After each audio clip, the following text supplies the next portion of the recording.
Hey, good morning, y'all. I got a few minutes to spend with you this morning. I had to drive in somewhere to get Wi-Fi connection, and it took a minute, so hopefully this is good now. I tested it before I went live. So my schedule is changing and has changed quite a bit in the last couple of months. There's a big glare on me, huh? I'll go this way. Anyways, so I am considering probably not coming live on Tuesday mornings anymore and just doing the Thursday. Possibly the Thursday is going to change to a Wednesday. So look for that announcement Thursday night. I'll post it on my page. In order to keep up with everything I got going on, I just need to make an adjustment. Hi, Jessica, because I'm always rushing to get here and it's tough. So I know some of you like the morning spot. I think I get more people on the Thursday evening spot. If you have a preference, let me know. But yeah, I'm just trying to get things, where I can manage them a little better. Okay. So I'm going to talk to you for a few minutes. I hope that you can hear me okay. It took me a minute to get a decent Wi-Fi connection. And the topic that I chose was very last minute, so I don't even know if my team posted it or not because I didn't think about it till very late last night, and then I kind of informed them this morning. But it's about control, so letting go of control. And what I was thinking about was how difficult it is. I think one of the viewers was talking about when someone was dying or passing away and how that impacted all the family, and there was, arguing and discord going on.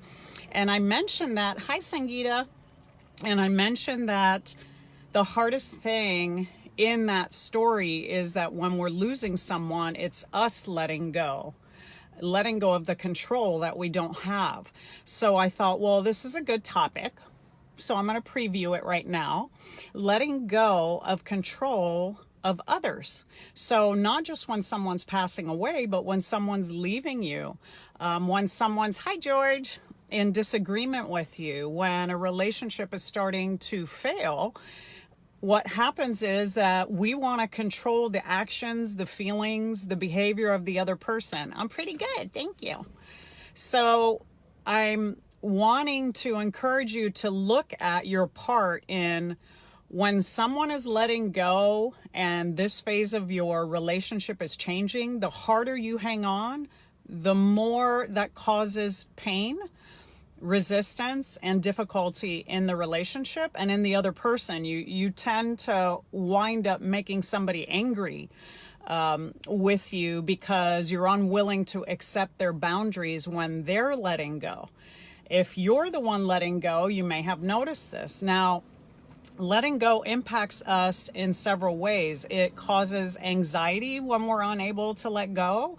It causes anger and frustration, and it causes resentment. So if you're carrying any of those feelings around, that's probably because you're unable to let go of the situation. So a beautiful thing that they say in the 12-step program, Alcoholics and Narcotics Anonymous, is let go, let God.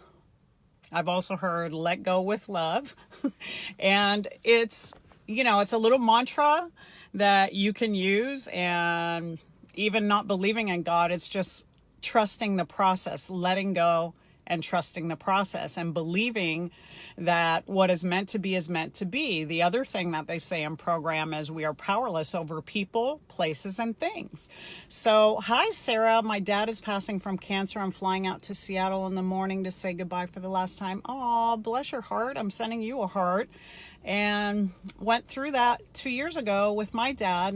I went through the cancer and he was passing away at the same time. Hi, Sherry. So I understand that letting go part.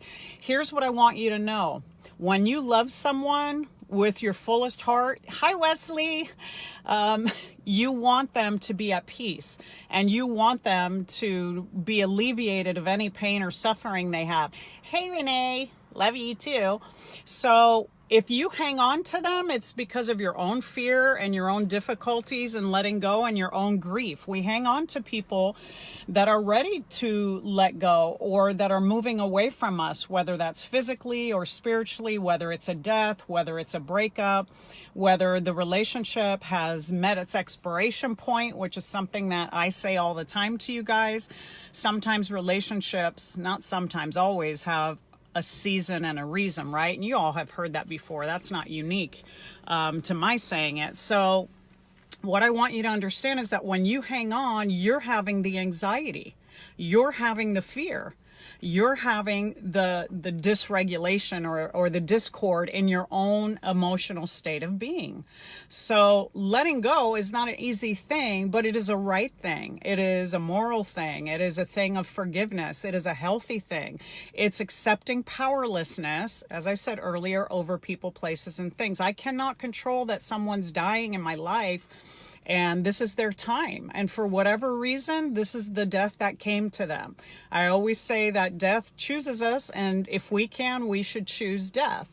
Meaning, if we can stay healthy and do the very best that we can to keep ourselves physically well, then that's great. But sometimes we don't have a choice, and things like cancer come to us, right? And we have to face those things. So I know I've had to face those things. What I'm saying to you is surrendering lets go of the pain of holding on and gets us into the acceptance and understanding that this is the course of life. We will all pass through the eye of the needle, so to speak. We will all pass through our death, and so will everyone that we love.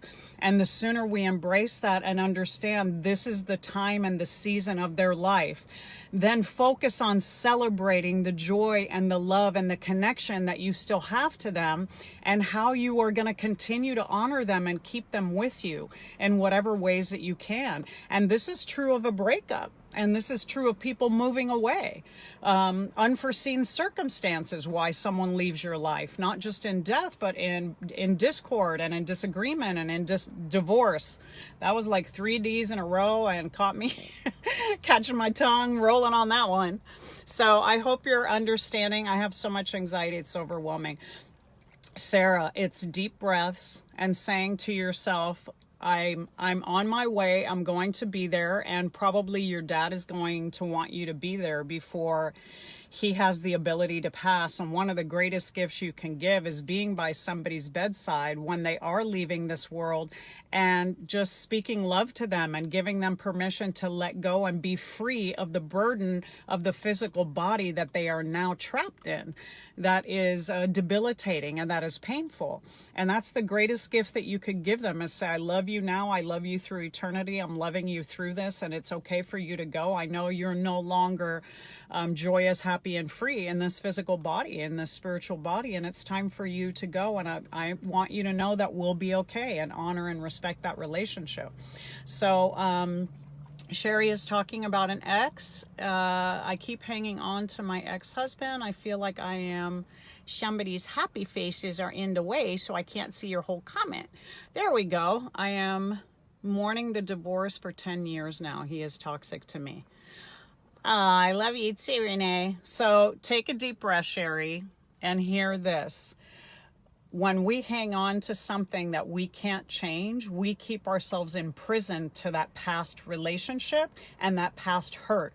You're living in the death of the marriage and the death of that relationship by hanging on to it and saying to yourself, I don't have the right to move forward in freedom and in love and embracing the possibility of another love in my life, and to invite that into my life. By hanging on there, you're sentencing you and the little girl inside of you to not be happy again. And that's not fair. It's unfair, okay?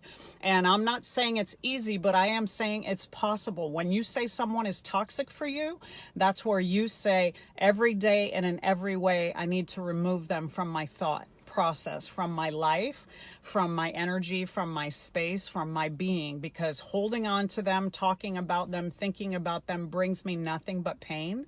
So every day pray for the willingness to let go. That goes for everybody in any situation that you are. Pray to let go of the pain, pray to let go of the hurt. Pray to let go and say, for today, I want to fill my mind, my body, and my spirit with things that are positive, uplifting, and bring me joy. I need to stop living in the past and living in that pain, because it's doing nothing but sentencing me to a life that doesn't move forward, a life that is always in reverse, okay? And there's nothing behind you. Everything you need is in front of you. Whatever you've left behind you in your rear view mirror is long gone and is no longer part of your story.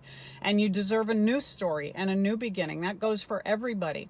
Love the people that you're with to your fullest. And if it doesn't work and they leave you or you leave them because it's toxic, it's because you, God, and the universe are saying it is time for me to move in a different direction and embrace my life in that new direction, embrace my life with joy, and stop hanging on to the pain and sorrow.